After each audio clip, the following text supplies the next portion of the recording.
Femmes dans la cité. Femmes dans la cité.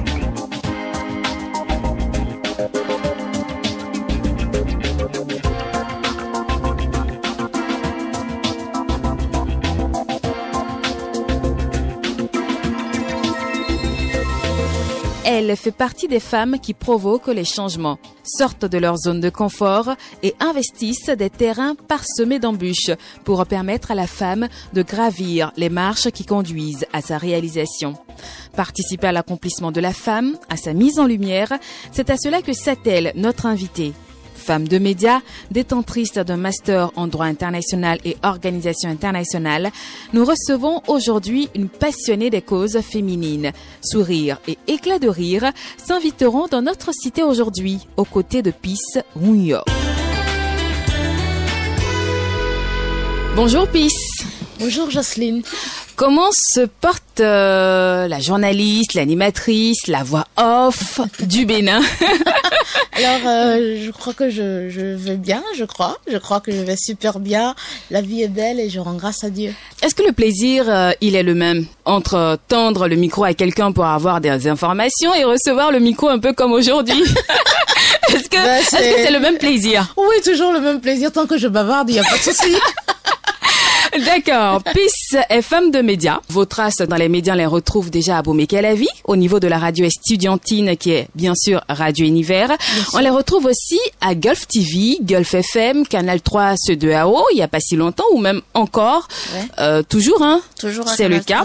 Oui. Sur les médias en ligne aussi. Oui. Ce que j'aimerais bien savoir, et les auditeurs aussi, c'est où et quand est née cette passion pour le monde journalistique? Elle rit encore. Ouais, j'adore rire. Alors, c'est venu de nulle part, hein, je veux dire. Je pense que c'est venu de nulle part. Hein. D'abord, enfant, je regardais le journal télévisé. On nous y contraignait. Pourquoi? Il fallait suivre les informations. Il fallait suivre les informations et ne pas suivre les feuilletons. Donc, je voyais comment ça se faisait et ça me plaisait. Et puis après, en classe, au collège, j'adorais faire la lecture à haute voix.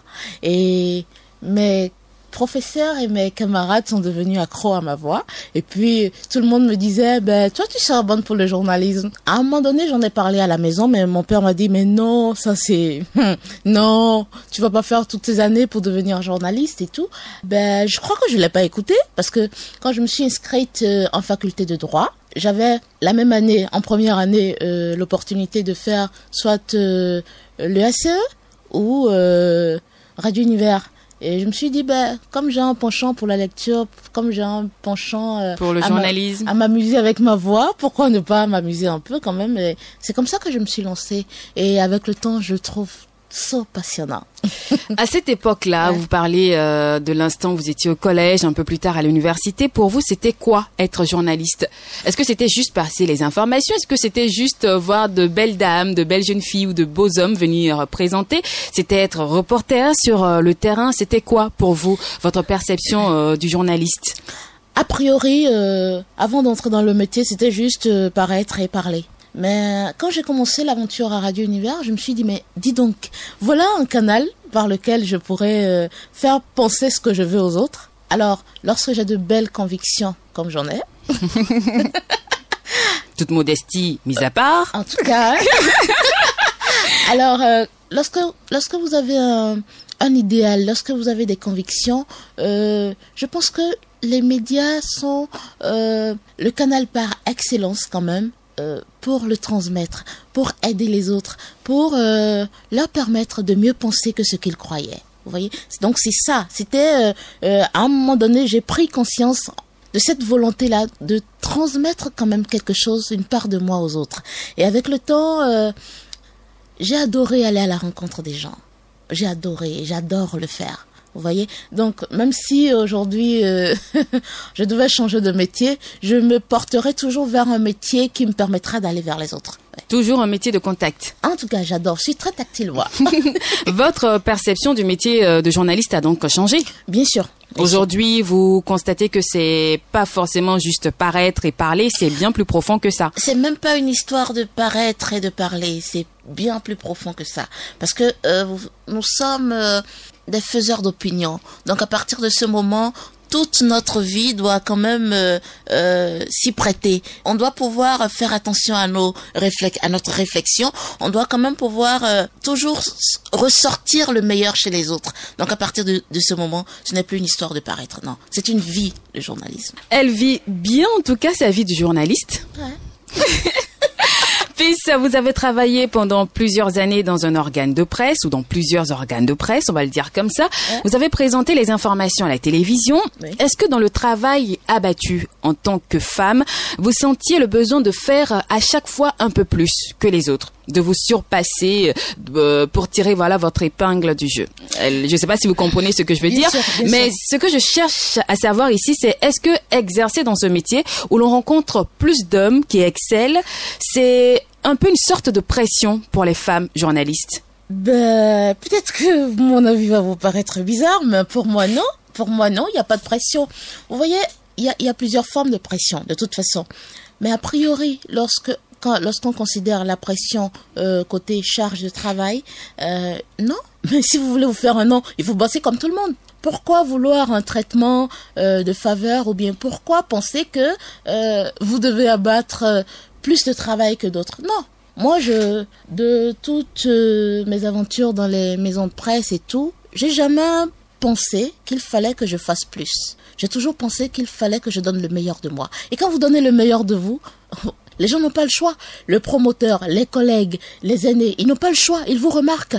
Ils vous font confiance. Donc, à partir de ce moment, moi, je ne trouve pas de pression, autre mesure. C'est vrai que c'est un métier dans lequel les hommes sont beaucoup plus mis en avant. J'étais dans un organe de presse où le promoteur faisait la part belle aux femmes. Et c'était tout à son honneur. Mais à quel niveau? On retrouvait les femmes au niveau des éditions télévisées. Vous voyez? Et pas plus. Et pas plus. Il avait besoin de femmes pour sourire à la télé. Il avait besoin de femmes pour attirer les gens vers les informations. Mais lorsqu'il fallait faire des débats d'idées, des débats de poigne, c'était aux hommes qu'on les confiait. Mais est-ce qu'à partir de ce moment, on va dire que... Non, je me dis, peut-être que si je continuais à rester là, j'allais finalement transiter de l'autre côté, vous voyez. Donc, je me suis dit, si de tout le temps que j'ai fait à Golf, j'ai pas pu animer de grands débats et tout, c'est peut-être parce que j'étais pas encore prête, que le promoteur m'estimait pas encore prête pour ça. Parce que de l'histoire de Golf, on a vu des femmes sur des débats. Donc, à partir de ce moment, je ne vais pas dire qu'il y avait une forme de pression outre mesure. Non, lorsque vous venez à maturité, lorsque vous savez bien faire les choses, je pense que ça vient tout naturellement. Maintenant, l'autre forme de pression dont je vais parler, c'est peut-être la pression sexuelle. Ça drague dans tous les métiers, Jocelyne, oui ou non? Bah oui. Alors, on parle de quoi? Donc, si vous vous laissez... je vais pas dire tout le monde se fait draguer, mais si vous vous laissez harceler, vous avez le choix. Parce qu'aujourd'hui, faire du journalisme est tellement à la portée de tout le monde que même si dans un organe, quelqu'un vous embête ou vous harcèle, vous pouvez partir de là et proposer vos services ailleurs. Ou vous pouvez tellement bien bosser vous-même qu'on n'ait pas le choix que de vous faire appel. Donc, à partir de ce moment, je me dis, les pressions, non, ça peut aller. Est-ce que durant votre passage à Golf TV, à Golf FM, vous qui êtes en train de dire que le promoteur a toujours mis en avant les hommes quand il s'agissait de débats politiques, de questions d'actualité, est-ce que vous avez voulu montrer que vous étiez capable de faire ce que les hommes faisaient? Capable de tenir sur un débat? Vous savez, il y a il a quelque chose d'extraordinaire, le promoteur de Golf TV et de Golf FM. Quand il voit le potentiel en vous, il peut vous aider à y arriver. Vous voyez, moi, je continue de penser que ce n'était pas une forme de discrimination. Non. Je sais qu'à partir d'un moment donné, lorsqu'il pense que vous êtes arrivé à maturation, il vous essaie, ou que déjà il essaie de quand même de vous introduire dans de petits entretiens, dans de petites choses qui au fil du temps vont vous forment et tout. Donc ce n'est pas un manque de volonté de sa part et tout. Je parie, je suis sûre que si je continuais l'aventure là-bas, je n'allais pas tarder à y aller. D'accord, c'est déjà une bonne nouvelle, même si vous êtes parti. Puisque la débutante d'hier n'est plus celle d'aujourd'hui. C'est sûr, c'est ce que je pense en tout cas, c'est clair. Quel est le travail qui a été fait, qui continue sans doute d'être fait pour peaufiner votre talent? c'est déjà essayer de me catégoriser. Parce que je me dis, nous sommes dans un monde où vous feriez mieux d'être spécialiste d'un domaine. Et donc, je continue d'essayer tout pour voir avec quoi j'ai plus de kiff. Vous voyez? Maintenant, derrière, je lis beaucoup. Je me documente beaucoup, je me cultive beaucoup, donc je travaille beaucoup. Pendant longtemps, Peace, vous avez été vue à la télévision. Ouais. Est-ce que le fait d'être une personne publique vous agace un peu à certains moments? Parce qu'il y a des personnes publiques qui parfois auraient bien voulu être comme madame ou monsieur tout le monde. Est-ce qu'il y a eu des moments comme ça dans votre vie? Oui, il y a des moments gênants. Il y a des moments gênants où vous n'avez pas envie. Je suis une accro des perruques. Aujourd'hui, j'en ai pas mis. Mais parfois, ça m'emmerde, la perruque. Donc, quand je finis ma journée, ou déjà à 17h, j'ai envie de l'enlever et de traverser toute la ville avec ça. Parfois, je le fais. Parfois, j'ai osé faire ça. Mais curieusement, tu tombes sur des gens te disent « Mais madame, je vous vois à la télé. » Et si, je vous assure, c'est pas ce moment-là que vous auriez voulu. Vous auriez tout voulu, sauf ça. Vous voyez? Ou que parfois, vous n'avez vraiment pas envie quand même d'être normalement habillé. Vous voyez? Vous avez envie d'oser ou d'être bizarre. Et c'est en ces moments-là qu'on vous reconnaît. Et là, ça devient terriblement gênant. Sinon, à part ça, il y a que du bon dedans. C'est amusant quand même. J'aimerais bien savoir les bons moments, c'était quoi? Quand le fait d'être vu à la télé vous empêche de faire la queue pour payer vos factures. On vous permet, quand vous entrez dans un restaurant, c'est pisse de golf, de ne pas payer l'addition. Racontez-nous quelques bons moments comme ça. Ok, je crois une fois, j'étais allée à la pharmacie. Oui. J'ai pris beaucoup de produits, assez suffisamment, un truc de près de 60 000. Waouh. Oh oui, c'était pour des raisons de santé et de cosmétiques et tout. Mais gentil client m'a payé l'addition. C'est pas vrai. Surtout, je m'en 60 000 francs CFA. Il m'a dit, madame, j'adore votre sourire à la télé. Et je fais, mais pour payer l'addition, mais vous l'aurez tous les jours. Donc, vous voyez ça, c'est toujours amusant. Ou parfois, vous allez à l'hosto et ça, c'est quand même, c'est peut-être pas un bon exemple. Il y a d'autres qui sont là avant vous, mais juste parce que l'infirmière vous a reconnu et tout, elle est plus attentionnée, elle est plus prévenante et parfois, elle grille certaines personnes pour vous faire passer avant. Est-ce que il vous est arrivé de dire non une fois? À ce petit moment de privilège? À ce petit moment de privilège déjà à l'hôpital. Vous voulez que je sois franche? Oui. Non. Même pas à l'hôpital? Non. Quand je vois autour de moi qu'il n'y a rien de grave, mais ok, ça peut aller. Et qui sait, peut-être qu'il y a une interview qui attend après. Qui va dire non au privilège. De toute façon, la fois où ça m'est arrivé, il n'y avait rien de grave, donc je supposais que je pouvais en profiter. Je suis sûre que les autres qui attendaient n'étaient pas vraiment dérangés, sinon j'allais vous le faire savoir. Non, je règle tout avec mon sourire. Eh ben, dis donc. Les gens n'y résistent pas, je crois. Dommage pour nos auditeurs qui ne peuvent pas le voir, en tout cas pas aujourd'hui. Puis après cette longue période de journaliste présentatrice dans les médias classiques, vous décidez de tenter votre chance avec le digital. Vous créez une plateforme qui promeut et sensibilise sur les questions liées aux femmes.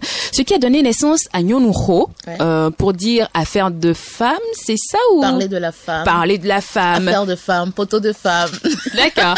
Dites-moi, qu'est-ce qui est la base de cette initiative? Je pense que tout est parti un jour d'une question que je me suis posée.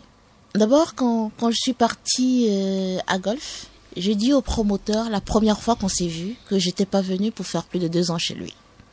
Et il m'a regardé, il était tout étonné. Il m'a dit pourquoi? Je me dis, parce que je veux défendre certaines causes. Et si votre système ne me permet pas de le faire, je pense que faudra que je parte de là. Il a souri et l'aventure a démarré. Donc, à un moment donné de ma carrière, enfin, de mon aventure à Golf, je me suis posé la question de savoir, Peace, à part sourire bêtement à la télé, tu sers à quoi? Et j'étais incapable de trouver une réponse. Et c'est là que ça a commencé à beaucoup bouger dans ma tête. Après, j'ai participé, l'ambassade des États-Unis à une séance de formation de 3 jours. Et bien évidemment que je me suis fait remarquer par le sourire. Non, pas que ça. Heureusement d'ailleurs. Et le formateur trouvait que à l'opposé de mes confrères qui étaient là, que mes idées sortaient quand même des sentiers battus et que j'étais plutôt, qu'on ne pouvait pas me placarder dans le même registre que j'osais et tout. Il m'a dit, mais madame, est-ce que vous pensez pas à initier un truc sur la femme? Je dis, bien sûr, j'y pense. Il m'a dit, parlez de la femme. Est-ce qu'il y a au Bénin quelque chose qui parle entièrement de la femme et de ses problèmes? J'ai fait, mais patate, vous m'avez donné une belle idée là. Et tout de suite, j'ai dit, mais j'avais une collègue à côté. Je lui ai dit, tu as compris que j'ai trouvé ma vocation? Voix. Elle m'a dit, oui, tu connais ça et ça ne va plus tarder. Et voilà, c'est comme ça. J'avais quand même besoin de défendre des causes. J'avais envie de me sentir plus utile aux autres. Et spécialement pour les femmes parce que je pense que j'ai suffisamment de caractère et je pense que d'autres n'en ont pas. On ne peut pas leur en vouloir pour ça, mais je pense que si on les aide, elles peuvent ressortir ce qu'elles ont de bien au fond d'elles. Donc, mettre en place cette plateforme, aller à leur contact, les écouter, relayer leurs problèmes, les mettre sur orbite, est presque devenu ma seconde nature. J'aime ça. Vous voulez mettre en lumière les difficultés, mettre en lumière les femmes qui réussissent également. Parmi les femmes en difficulté que vous avez rencontrées, quelle est l'histoire qui vous a le plus marqué? Alors, il y en a eu terriblement et chaque histoire m'a laissé des traces. Sans mentionner de nom, vous allez faire référence à qui? Non. Non, je vais pas. C'est des dames, même si je sors leur nom, vous n'allez pas les connaître. C'est des dames, c'est des dames rurales. C'est des dames rurales qui vraiment m'ont laissé des traces, enfin, qui m'ont apporté beaucoup de valeur ajoutée dans ma personnalité, dans ma conception de voir le monde. Vous voyez, un jour, j'étais allée faire un travail sur la condition de la femme et je suis rentrée dans un milieu vraiment qui n'a rien à voir avec ce que je côtoie d'habitude. C'est vrai, on voit de la pauvreté et on dit oui, ça c'est de la pauvreté. Mais vous vous rendez compte, c'est toujours à Cotonou, mais c'était la pauvreté, mais un autre visage de la pauvreté, un autre visage de la pauvreté. Mais curieusement, la dame, elle a réussi sa vie. Elle a réussi sa vie comment? Elle m'a dit, dans l'histoire qu'elle racontait, elle a dit, je crois, d'abord, elle est issue d'une famille nombreuse. Elle a été à l'école jusqu'au C1, CE2, et puis elle est tombée enceinte, et son père l'a renvoyée. Son père l'a renvoyée de la maison, personne n'en voulait. Et qu'est-ce qu'elle a fait? Elle a marché de Ouida pour Cotonou, pour Tokpa, et elle essayait de jouer elle récupérait des marchandises chez certaines personnes, elle les revendait et elle a commencé comme ça. Avec la grossesse, elle n'a pas avorté, elle a commencé comme ça, elle a trimé.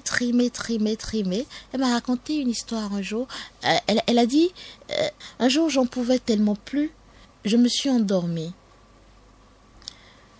Et quand je me suis réveillée, je n'ai plus retrouvé mes chaussures. Quelles chaussures? Des chaussures qui étaient carrément endommagées déjà. Carrément endommagées. Je les ai plus retrouvées alors que c'est ça qui me permettait quand même si ça ne me protégeait pas réellement, ça me permettait de ne pas ankyloser mon pied. Vous voyez? Et quand je me suis réveillée, parce que j'ai dû me coucher par terre pour faire un petit somme, quand je me suis réveillée, j'ai fait, mais dans quoi tu t'es fourrée? Une chose en entraînant une autre, elle a finalement rencontré un homme, elle l'a épousé, mais dans la zone dans laquelle elle résidait, je ne me rappelle plus du quartier, c'est une zone vraiment défavorisée. Tu ne peux pas imaginer que quelqu'un puisse vivre dans ça. Mais elle m'a dit, aujourd'hui, avant, le niveau que j'avais, ce n'est plus le niveau que j'ai aujourd'hui. Aujourd'hui, on a passé du temps avec elle, parce que je voulais la suivre, je voulais rester avec elle toute la journée. Et j'ai vu, elle était incontournable dans les produits qu'elle proposait. C'était pas de grand chose. C'était du légume amer, les feuilles, les plantes qu'elle séchait et dont elle faisait la poudre. C'était du poisson qu'elle allait chercher. C'était de petits trucs. C'était vous autres, vous allez dire, c'est pas un commerce ça. Mais elle était devenue incontournable. Non. Et elle dit, elle n'a pas le froid à l'œil quand elle a voulu dire, j'ai réussi ma vie, j'ai eu des enfants. Et aujourd'hui, toutes mes filles ont épousé des hommes bien. Et je suis contente. Aujourd'hui, même si j'ai pas les moyens de m'offrir des soins, d'avoir accès aux soins dans des hôpitaux fortement huppés, mais à la différence de plusieurs autres femmes dans ce même environnement, je peux aller à l'hôpital. Et à partir de ce moment, je pense que j'ai réussi ma vie. C'était extraordinaire. Je ne pouvais pas, pour moi qui suis une éternelle insatisfaite, je ne pouvais pas espérer entendre dire une dame dans ces conditions-là, dire avoir réussi. Et ça a carrément changé ma vision et ma perception du mot réussite. Puisque nous sommes au terme de cette émission, on va à présent vous écouter donner des conseils aux femmes qui, peut-être comme vous, n'ont pas été confrontées à certaines réalités. Quand je dis certaines réalités, c'est parce que vous êtes descendu dans certaines localités, vous avez pu vivre le quotidien de certaines femmes et même si c'est pendant un laps de temps, vous avez relativisé. Vous avez vu que la vie, c'est pas forcément être plus riche, avoir une belle voiture, c'est pas forcément dans l'attente d'un lendemain meilleur. La vie, c'est aujourd'hui et maintenant.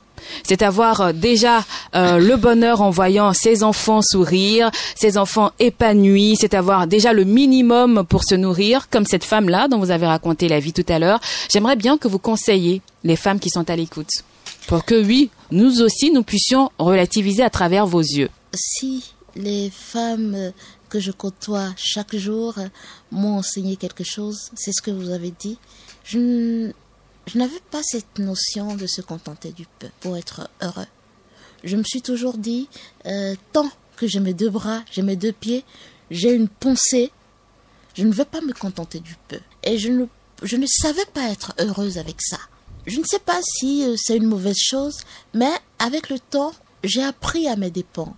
J'ai appris en allant au contact de ces femmes que oui, le bonheur c'est dans le détail, c'est dans ce sourire-là qui naît comme par magie, c'est dans le sourire d'un enfant, c'est dans les yeux de cette femme-là qui a peut-être été violée une fois et à qui tu dis non, ça ira. Non, il faut te battre. Non, il faut aller de l'avant. Il faut pouvoir dépasser ça. Parce que si tu ne dépasses pas ça, tu auras donné une raison à ces imbéciles de continuer leur forfait. Il faut dépasser ça. Il faut t'engager. Il faut travailler. Il y a que... C'est avec les femmes urbaines que j'ai découvert ce que je vais dire. Nous ne sommes femmes entièrement que lorsque nous nous battons comme si tout dépendait de nous. Pour moi, je rencontre des femmes urbaines, oui, mais qui sont vraiment parties de rien. Et aujourd'hui, elles s'assument. Donc je me dis, il n'y a pas de fatalité. Non, il n'y a pas de fatalité. Il y a qu'une seule volonté, il n'y a qu'un engagement à avoir. Si vous avez un but, même battez-vous pour le but. Et sacrifiez tout. Je dis bien tout. Si vous voulez atteindre un but noble, si vous voulez défendre une cause noble, je pense qu'on a toujours le temps d'être amoureux. On a toujours le temps d'être gentil. Bon, je vais pas gentil, bien attentionné. Non, on a toujours le temps de perdre son temps. Mais tant que vous pouvez, tant que vous avez la force de vous battre, n'arrêtez pas. Battez-vous comme si tout dépendait de vous. Battez-vous. Je suis obsédée par la lutte. Je suis obsédée par le lendemain meilleur que je veux. S'il est possible, battons-nous. Je ne veux plus qu'une femme me dise « Mais je ne peux pas ». Non, tu peux, tant que tu es femme, tu peux. Et tout ne suffit pas d'être jolie. Moi, je dis souvent une chose, il suffit pas d'être jolie. Il suffit pas d'être jolie. Si tu es jolie et que tu n'as rien dans la tête, tu vas servir à quoi, à qui? S'affirmer par le travail, apprendre à aimer sa vie pour que chaque jour compte et contribue à notre épanouissement. Notre invité de cette semaine le sait. Battante de nature, son métier lui permet aujourd'hui de relativiser. Alors, femme à l'écoute, envie de relativiser, envie de découvrir des femmes aux initiatives et parcours inspirants, faites un tour sur la plateforme www.yonuro.com. Nous disons merci à Peace Mouyo pour ce partage, femme au sourire charmeur. Nous vous retrouverons la semaine prochaine, même heure, même fréquence, mais avec une autre femme comme invitée.